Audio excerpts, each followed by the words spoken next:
If you truly want to buy margin in your life, if you truly want to buy margin in your finances and your time and your things you do outside of work, this is the only way to do it. You have to invest in putting in systems and processes so that you can scale the business so that you're not critical to anything in that business.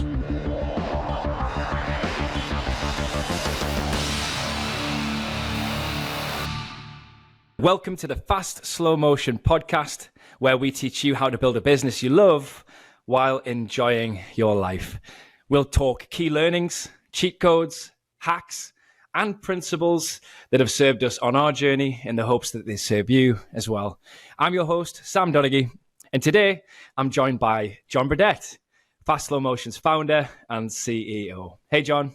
Hey, Sam, how are you? I'm great. Thank you so much, John. Hey, thanks so much for being here today. So, John, today we'll be talking about a topic that I know is really near and dear to your heart. Building a business that you want to keep. It's a topic that comes up often in your conversations with our team here at Fast Slow Motion, and it's really a driving force behind what we do as a company. You're exactly right, and it's the reason I started Fast Slow Motion. It was something I learned about 10 to 12 years into my career that you could actually build a business that you love. A lot of times us driven people are out there just wanting to be successful, and people are trying to create businesses to make money or make a difference. And oftentimes they get distracted on what really matters and why they set out to do what they did from the beginning. I believe you can create a business that makes a lot of money, makes a big impact, but also is what you're called to do, what you love to do. And that's what we're going to talk about today. You've got a heart for people. You've got a heart for small to medium-sized businesses and helping people create those businesses that they love. How many times have you been in business where you didn't like what you were doing? Early in my career, I got the great opportunity to work with a lot of smaller businesses. I was early on either part of the original founding team or early on one of the first employees. And I didn't know what I didn't know. And a lot of times in those businesses, we were focusing on building great businesses and achieving our mission and our objective. And I was all in on doing that and not necessarily aligned to the market we were serving or anything like that. So I've been a part of a few where I love the people. I love the experience I got. I loved all of those things, but I wasn't necessarily passionate about the customers that we were serving or the market that we were serving. And I think early on in your career, you kind of got to do that. You got to get out there and experience some things and figure out what you like and what you don't like. And what I really learned through that whole process is I love building businesses and I love helping people build their business the right way. I also learned that if you can't build a business that you love, it's probably not worth the journey. Because if you're just chasing it to get money or you're chasing it for some altruistic reason, that's great. And there's nothing wrong with those things, but you will get burned out. You will want to quit. You will not want to push through the hard days and grind through the days that are difficult because you're not passionate enough about it. You don't have the purpose behind you to keep you going. How many times do we see that on a daily basis at Fast Slow Motion, where we come in and we work with a client and we see them, we see their struggle, and maybe we don't see that passion, right? I'm sure that it happens quite often. And how many times would you say we turn that around? Because we've worked with almost 900 businesses so far. Yeah, I think anybody that's built a business before has fallen into this trap. And I think the more experience you get, the older you get, the more you realize that the journey's not worth it if you're not doing something that you love to do with people that you love to do it with, serving customers that you want to make a difference with. And those customers have then validated your market value by voting with their dollars and paying you money. So I see more than anything, it's a very common theme, but I see the most important thing is just being intentional and staying focused to who you are and what you want to become. We're all going to end up somewhere. Very few of us end up there on purpose. And so that's a lot of the things we try to mentor our clients around is like, let's focus on where you want to go and let's implement processes and systems that's going to get you there and make sure you stay true to that. And the reality of it is you need to be saying no a lot more than you say yes. And I think as entrepreneurs and business owners often get caught up in the shiny objects and the new things and the distractions of, a big client that may be a bad client, but even though they're going to bring a lot of revenue, solving short-term pain issues in lieu of creating long-term pain issues. That's a common thing that we see as well. So I say more than anything, you got to stay really focused and disciplined so you can say yes to the right things and no to the wrong things. Jim Collins likes to think of it from the aspect of you need to shoot bullets before you shoot cannons. You got to try some stuff. You got to get out there. You got to see what works, what doesn't work. And you have to stay true to who you are. So you don't want to go all in shooting cannons. You got to shoot the bullets first, figure out what you're going to hit, how it's going to work. And then you can then transition to making bigger bets and going all in on what's working. So those iterative steps along the way that stay true to who you are, I think is really critical to success and some of the common pitfalls that we often see with our clients. And I know that I've made, especially in building businesses. So we've talked about some of the common mistakes people make. For a business to grow the right way, what are the sorts of things that business owners need to be doing to make sure that they're building a business that they'll actually love and want to keep? Being very focused on creating goals and objectives, be very focused on those. So like every year we come up with 2 or 3 strategic objectives that we're going to work on and focus on, and we're not going to focus on anything else. And that allows us to really get better at those core things, which is going to raise the water level, raise the foundation of excellence that we have in our business that we can then build upon the next year. It's okay if we don't succeed at those. What we want to do is learn from those to understand what's working and what's not working. So I think focusing there and kind of taking the macro problem and boiling it down to 2 or 3 micro things that you can then focus on and then stay focused on that. Once again, with the objective of making sure you learn something and you improve upon it. You got to know who you are. You got to define your mission. You got to define your values, and you got to align everything up to that. Otherwise, you will end up building a business you don't like or becoming something you don't like.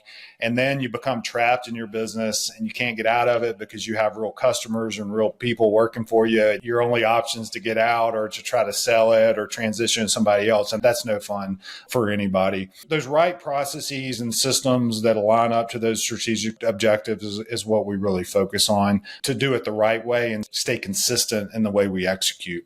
How many businesses do you currently see out there when you first begin to work with them who don't have these processes in place? Is it a surprise how many businesses are currently working on bad processes? So when you start a business, you do start it on heroes. You got to have great people and figure it out, and you grind, and everybody wears all the different hats and everything. But as you get to the next level, you got to professionalize that and stay disciplined. And we believe in a top down and a bottom up approach to that. A lot of time, us leaders are the main problem. We're not using the systems ourselves. We're not encouraging our team to use it. We're not pulling reports out of the system. We're not using the data in the system, which is telling the team that stuff isn't valuable. And then on the bottom end, the people doing the day-to-day work, we need to make those systems easy to use, those processes easy to follow. The right hand needs to know what the left hand's doing. Everything needs to be as consistent as possible to keep that data clean and accurate so that we can make wise decisions. When you make that transition, it's painful because your culture was built a certain way, and now you're moving to more a professionalized, discipline-based culture. But if you don't do that, you will hit a limit or a ceiling as to where you're going, and you will start to lose a lot of the joy because your problems only exacerbate and get worse. Scale and growth exacerbates those challenges and makes them worse. And I think that's why a lot of people get burned out. I think that's why a lot of people get frustrated. I think that's why a lot of people, start plateauing, even declining in their growth because they didn't make that transition to a more professionalized business model using good systems and tech platforms like what we implement at Fast Slow Motion. How did you learn to improve your own internal processes to get Fast Slow Motion where it is today then, John? First and foremost, it starts with a mentality shift. Early on, when you're starting and growing a business, it's just you or a couple people. Once you start understanding what's working, you have to start making that a process. It's going to take you 2x, 3x, 4x as long to do whatever you're doing, but you need to document that and you need to codify that and put that in a system so that you can then track it So which enables you to bring on team members that you can then train according to that process. And then you can measure how they're performing based on that process. And then that's how you start building up good data and you start building up consistency, and you just iterate on that going forward. Now you don't want to change the process all the time. You want to analyze the data, and when things are not working, you tweak it. And when you make mistakes, you tweak it, and those kinds of things, so that you don't make those same mistakes again. And you just keep building upon it. So it's not something you build overnight. You don't over-engineer it. Perfection is not your friend. You want to get as close to right as possible. But I see a lot of it is that core discipline and those original employees and really the leaders of the organization not taking the time to focus on building that right process and then making sure it's in the system. And then they have to follow that process themselves. Like nobody's too good to not follow the process. Nobody's too high in the organization to not follow the process. Everybody follows the process, and everybody is driven to, if they're not following the process, driven back to, okay, here's the process. So if somebody asks me a question or comes to me with something, the first thing I'm going to do is go look in our system and see where it is, what's going on, so I can educate myself on what's going on. If I'm seeing things not in there, I'm going to drive them, okay, before we meet, here's the process. It's documented. You need to go do it. What I'm doing is reinforcing the importance of the process and reinforcing the importance of, if you're going to scale this thing, we've got to all do the same things the right way. Because at some point, I'm not going to be there doing that job anymore. Somebody else is, or a team of people are. And we've got to have it in a system so that we follow things and do things consistently. Is there a repeatable process for developing good processes? Once again, it's more of a mindset around the goal here is to work on the business and making it better as you're executing within your business. A lot of times we just get focused on selling or doing or whatever we're doing and not taking a step back and saying, okay, what should we be doing? How do we scale this? Is this even a good idea? And kind of getting back to the theme of this podcast of building a business that you love and enjoy, always have to take a step back and make sure you stay aligned with where you want to go. And so these processes should always be aligned there. But a lot of times we get so busy that we don't focus on those things. And my response to that is, you're never going to get less busy unless you take the time to step back and put those systems in place and build those things with intentionality that align to where you want to go. And that's how you'll end up there, and you'll end up there on purpose and not by accident. So none of this is easy, and that's why a lot of people don't do it, is the reality of the situation. But if you truly want to buy margin in your life, if you truly want to buy margin in your finances and your time and your things you do outside of work, this is the only way to do it. You have to invest in putting in systems and processes so that you can scale the business, so that you're not critical to anything in that business. And do these methods for building good processes work in any business or any particular industry? I like to say businesses are more similar than different. We work across all industries and work with a lot of different clients, and we see a lot of commonalities in the core problems that they have. The reality is, if you get the fundamentals right, you can be successful in any business in any market. And so many clients, they think, oh, our industry is way different and we have this, that, and the other. That's true. But there's a lot of commonalities that if you do right and do well, that buys you the margin to then focus on those uniquenesses and solve those unique problems there. So industry knowledge is important. I mean, we're very knowledgeable in a lot of different industries, and to be true business consultants, we have to focus on those things. But if people will just focus on the fundamentals, it will buy them margin to be able to focus on those uniquenesses and those differences there. And so we see that a lot. So a lot of times when we're coming in with a client, the root cause of it is some of these core problems that happen across all businesses. And so we get those fixed. And then people are now breathing and enjoying the journey. And now they're like, oh, cool, we can now focus on this or do this differently. And that's where true differentiators start happening, and they create a competitive advantage for themselves because they're highly efficient. They're able to not worry about those fundamental things anymore, and they can focus on being different and adding even more value than their competitors can at a lower price point. And that really helps the return on investment. Here at Fast Slow Motion, we're business process experts. We help our clients professionalize their businesses with the strength of CRM platforms like Salesforce and HubSpot. John, what role does technology need to play in building good processes and ultimately in building a business that you want to keep? The reality is tech is important. It's not the most important thing. I think getting your business processes right, following those consistently, as we've talked about, is way more important than the tech platform. However, you need a really solid tech platform to make that scale. Like you could have great business processes in Excel or on a Post-it note or something like that. It will not scale. So the great thing about today's environment is we have a lot of really good tech platforms like Salesforce and HubSpot that you mentioned that do scale. You'll never outgrow it. And they're highly flexible, so you can customize them to match your business. A lot of times we hear customers like, well, there's this special CRM for my business and my industry. Well, the problem with that is, number one, you're going to want to do some things a little bit differently than your competitors in the industry does it, and you really can't customize those systems. Number two is there's more than likely those companies are either going to sell or go out of business. You're going to be left holding all this data and not having access to it or working with somebody you don't want. Plus, it won't take on other aspects of your business that you would like to put all in one place, and then you have to integrate. So we like these flexible CRM platforms where it's much more than a CRM. Salesforce and HubSpot will handle service, account management, HR, some parts of accounting, payments, things like that. So you can do a lot more with it.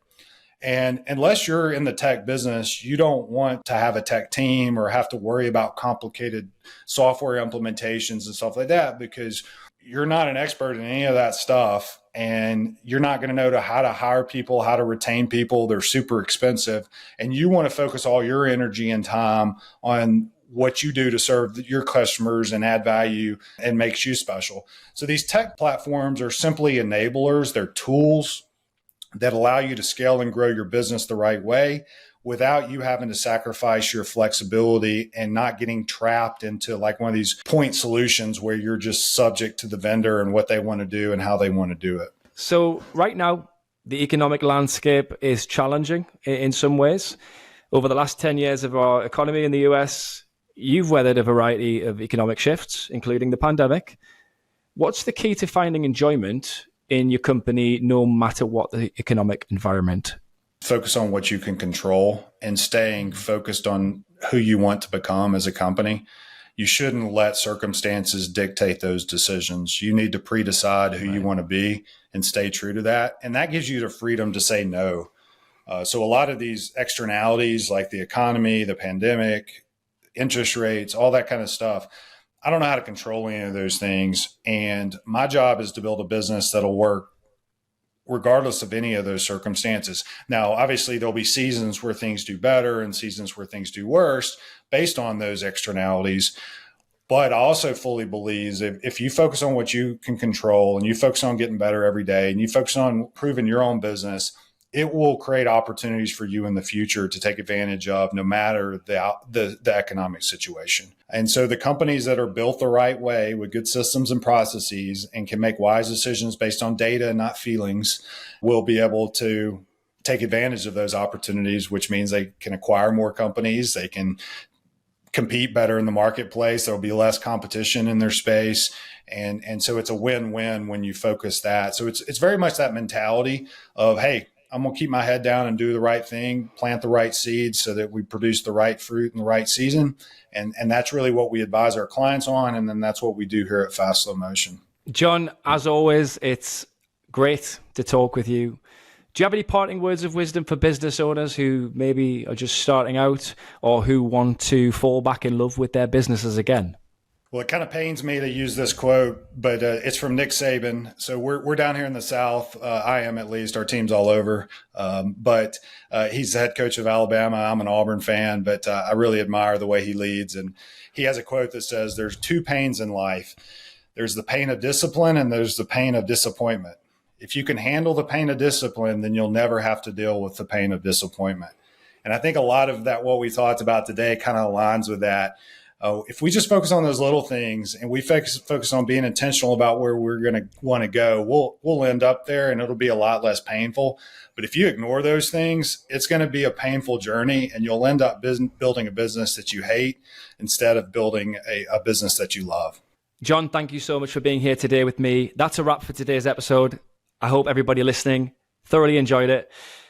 Please remember to go and subscribe to the podcast on any of your favorite platforms, or you can find archived episodes at fastslowmotion.com/podcast.